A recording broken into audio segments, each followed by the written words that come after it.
शाकाहारी नहीं हुए तो क्या होगा। इसीलिए बाबा जय गुरु जी महाराज ने बुलंद आवाज में पूरे मानव जाति के लिए कहा, शाकाहार स्वर्ग का द्वार, मांसाहार नरक का द्वार। अगर आज इस धरती पर आपने अभी इसी समय में बाबा जय गुरु जी महाराज की बात मान ली और शाकाहारी हो गए तो आपकी जीवात्मा की संभाल स्वयं बाबा जय गुरु जी महाराज करने वाले। जय गुरु जी। अगर इस समय में आपने अगर बाबा जय गुरु जी महाराज की बात नहीं मानी, शराब पीते रहे, मांस खाते रहे, माता पिता की सेवा नहीं की, धर्म के विरुद्ध कार्य किया, तो आपकी आत्मा के लिए स्वर्ग का द्वार बंद और नरक का द्वार खुल जाएगा। इसीलिए गुरु महाराज ने 10 जुलाई 1952 से सभी मानव जाति को, जिन खास कर जिन जिन प्रेमियों को बाबा जय गुरु जी महाराज ने नाम का दान दिया है, सभी को बाबा जय गुरु जी महाराज ने आदेश दिया है कि आप गांव-गांव, कस्बे में, गली में, नगर में, शहर में जहां तक हो वहां तक जाओ और बाबा जी का आवाज, बाबा जी का हित का संदेश सभी जन जन तक पहुंचा दो।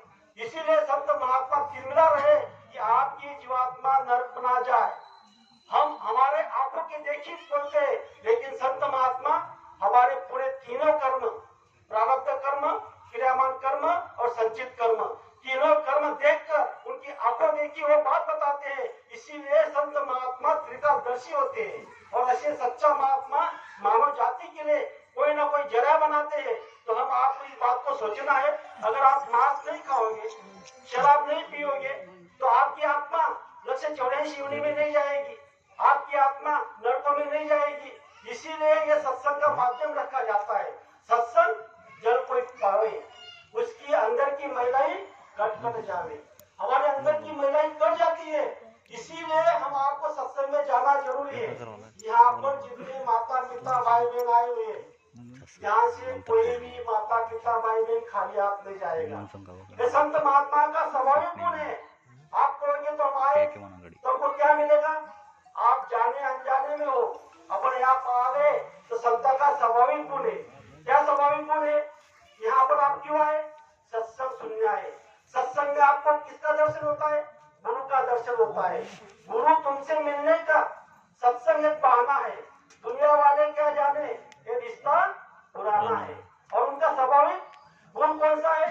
संत तरस को जाइए, तज ममता अभिमान, एक एक पग आगे बढ़े, कोटि यज्ञ समान। आप अपने घर से जब चलकर आए हुए हो, एक एक कदम में आपका एक कोटि यज्ञ का फल मिला है। लेकिन कब?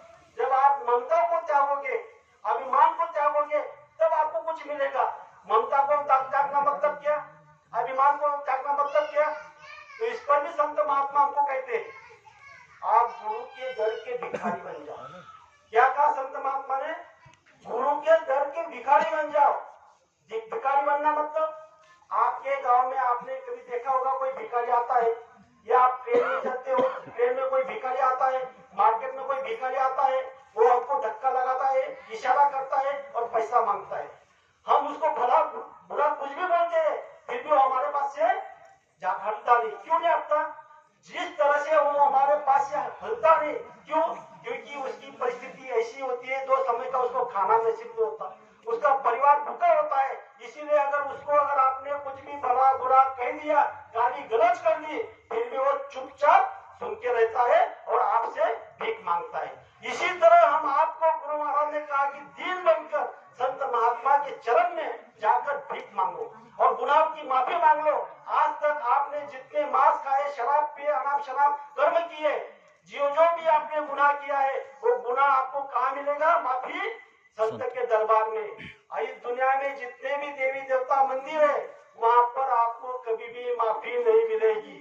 कोई भी मंदिर में चले जाओ, जितने 33 करोड़ देवी देवता के मंदिर है, आज तक जितने भी मंदिर में आप गए, तो वहाँ आपको कभी माफी मिली?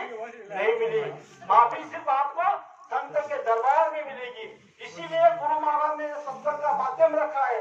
अगर आपको आपकी आत्मा के लिए कुछ अगर पाना है, तो आप इसी समय में आप मनी मन बाबा जय गुरु जी महाराज से अगर संकल्प करोगे, गुनाहों की माफी मांग लोगे, तो आपकी माफी मांगने से पहले आपको माफी मिल जाएगी। तो इसीलिए संत महात्मा सत्संग का माध्यम रखते हैं और सभी जीवों को हित और कल्याण की बात समझाते हैं। समय कम है, क्योंकि आपके गांव में शादी है और यहाँ पर जो सन्मय नाम का जो बच्चा है उसका जन्मदिन है। उसके जन्मदिन के निमित्त यहाँ पर सत्संग का माध्यम रखा गया है। ऐसे बहुत प्रेमी होते हैं, ऐसे बहुत कम जीव होते हैं कि उनके निमित्त कुछ ना कुछ सत्संग मिलता है, कथा होती है, प्रवचन होता है, कीर्तन होता है। इसीलिए हमारे महाराष्ट्र के संत महात्मा ने कहा, कोणी कन्या पुत्र होती जी सात्विक, दयाच्या हरिक वाटे देवा, गीता भागवत करीती श्रवण, अखंड चिंतन उठवाए। ऐसे कोई सात्विक जीव होते हैं। तो वो सन्मय जो बच्चा है उसके दादा दादी ने उनके जन्मदिन पर यहाँ पर सत्संग रखा है। कितना सौभाग्यशाली जीव है कि ऐसे छोटे से जन्मदिन के कारण यहाँ सत्संग उसके निमित्त हमको सुनने को मिल रहा है। तो आज के दिन मैंने आपके सामने 2 शब्द रखे। हो सकता है कहने में 1 शब्द भी बोलना चाहिए था, तो आप मुझे आपका छोटा भाई छोटा बेटा समझ कर माफ करना। सभी लोग प्रेम से कहेंगे जय